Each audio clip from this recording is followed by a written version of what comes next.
Carrera Tips, January 4, 2026 Sunday. Race 1, 3-year-old and above maiden race. Distance 1,200 meters na merong 7 entries but 6 in betting option. Dito sa race 1, pampremera ko yung entry number 3, Bravery, sakay ni Pabs Cabalejo. Sa tingin ko, pagkakataon na manalo ni Bravery, meron yan 113.2 sa 1-2. At sa tingin ko, mag-i-improve pa yan. At panigundo ko yung entry number 6, The Best of My Love, sakay ni AP Peñaflor. Ngayon lang tatakbo si The Best of My Love sa PJC. Sa tingin ko,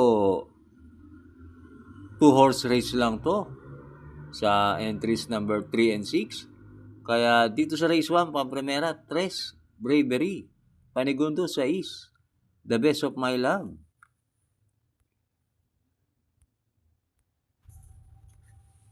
Race 2, Pila Accommodating Base, Class 3, 57 to 70. Distance 1,200 meters na merong 7 entries but 6 in betting option. Start ito ng Peak 6, races 2 to 7. Dito sa race 2, pampremera ko yung couple entry na 1 and 1A. Sa Leisure, sakay ni John Alvin Guse. At Charge the Castle, sakay ni John Paul Guse. Yan si Charge the Castle, nanalo yan.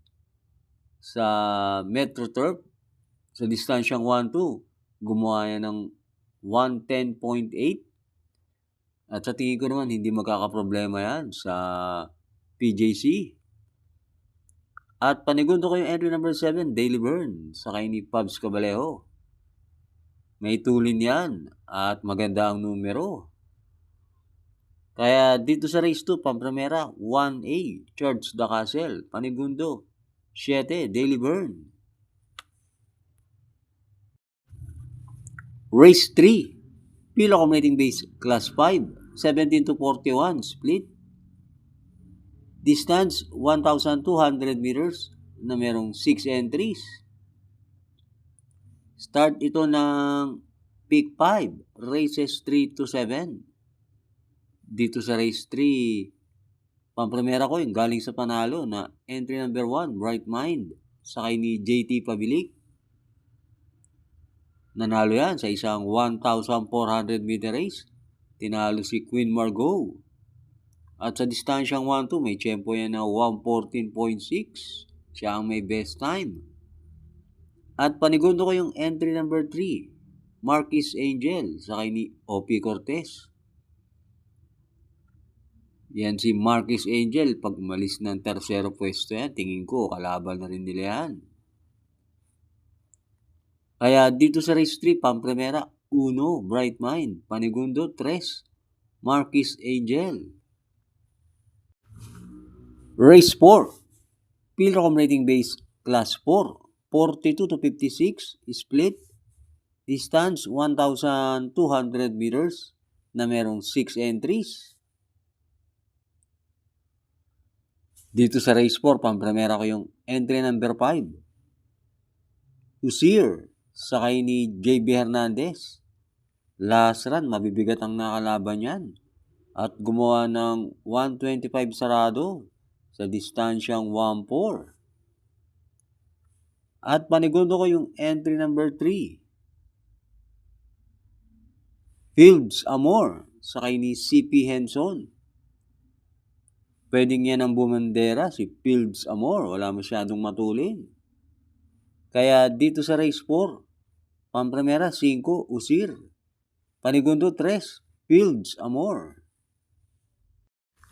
Hi and happy racing nga pala sa ating mga members. Thanks for joining. Race 5 na tayo. Pila Accommodating Base, Class 4, 42 to 56 split. Distance, 1,200 meters na merong 7 entries. Dito sa race 5, sisingilin ko na yung entry number 1, Skydance, sakay ni JR De Ocampo. Yan ang may best time na 112.8. At sa distansyang 1-4, magagaling ang tinalo niyan sa Metro Turf. Kaya dito sa race 5, solo, 1, Skydance. Last double na tayo, race 6. Pilo Accommodating Base Class 5, 17 to 41, split.